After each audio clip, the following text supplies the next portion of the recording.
আমাকে নিয়ে বারাসাতে না, সারা পশ্চিমবঙ্গে কংগ্রেসীদের একটা উচ্ছ্বাস এসেছে। তারা এবারে নিজেদের সিম্বল নিয়ে পশ্চিমবঙ্গের লড়াই করবে, তার মধ্যে বারাসাত অন্যতম। আপনার জয়ের বিষয় কি ভাবছেন? আমার জয়ের বিষয়ে এটাই ভাববো, এটা হচ্ছে যে আমার প্রতিদ্বন্দ্বী যে দুজন ক্যান্ডিডেটকে আমি আপাতত পে করি। প্রথম হচ্ছে পশ্চিমবঙ্গে ক্ষমতাসীন তৃণমূল দলের সব্যসাচী দত্ত।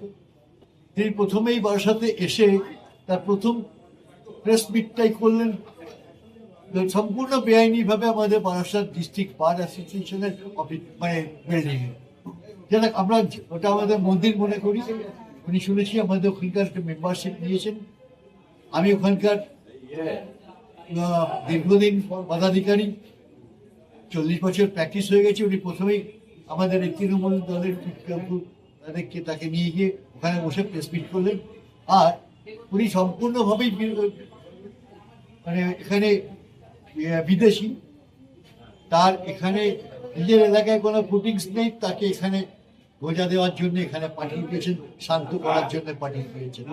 এখানকার অনেক মানুষ ছিল তৃণমূলের দাবি বলে মনে করি, তাদেরকে বঞ্চিত করে অনেকে উড়িয়ে নিয়ে এসে এখানে ক্যান্ডিডেট করে দিল। আমার দলের যারা আছে তাদের কারোর পেছনে। আপনি কি প্রচারে কোনো অন্যান্য রাজনৈতিক দল যেমন প্রচারে কিছু অভিনবত্ব আনছে, আপনি কি সেরকম কিছু অভিনবত্ব আনছেন? তাদের অভিনবত্ব আনার ক্ষমতা, আর্থিক ক্ষমতাটা আছে এবং নিজেদেরকে জাহির করার মতো কিছু নেই বলে মানে বিভিন্ন রকম রং বেরঙের আনতে পারে। আমি জানি না আপনি কিসের কথা বলবেন। আমরা আমাদের কথা মানুষের কাছে ঘরে ঘরে গিয়ে বলি। মানুষ খুঁজছেন, বিকল্প খুঁজেছেন বারাসাতে। আমার মনে হয় তারা বিকল্প পেতে চলেছে। বারাসাতে ভূমিপুত্রী শিবিরে কতখানি আশাবাদী? আমি তো বলছি, আমার প্রেসিডেন্ট বলে গেলেন, আমরা আপনাদের প্রস্তাব থেকেই এসে গেছে যে বারাসাতে অন্যান্য আমার সঙ্গে আমার একজন ভাইস প্রেসিডেন্ট বসে আছেন। আমরা বারাসাতের মানে 80% বলছি আমরা জিত। 80% মানুষের কাছ থেকে যেভাবে খবর আসছে, ভোটটা যদি ভালোভাবে হয় বারাসাতে কংগ্রেস জিতবে।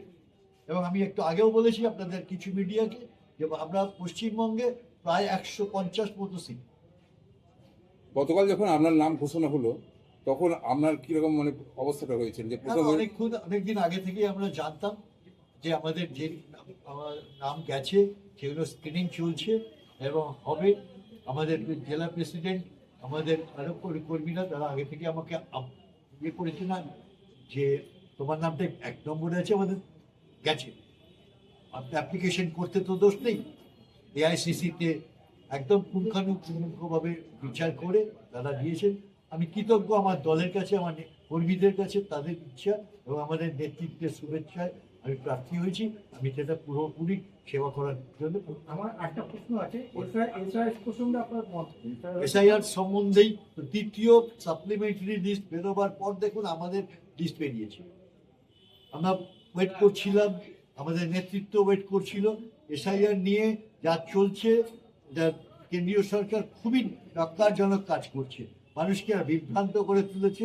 এই অনেক ভোটার হয়তো ভোট দিতেই যাবেন না।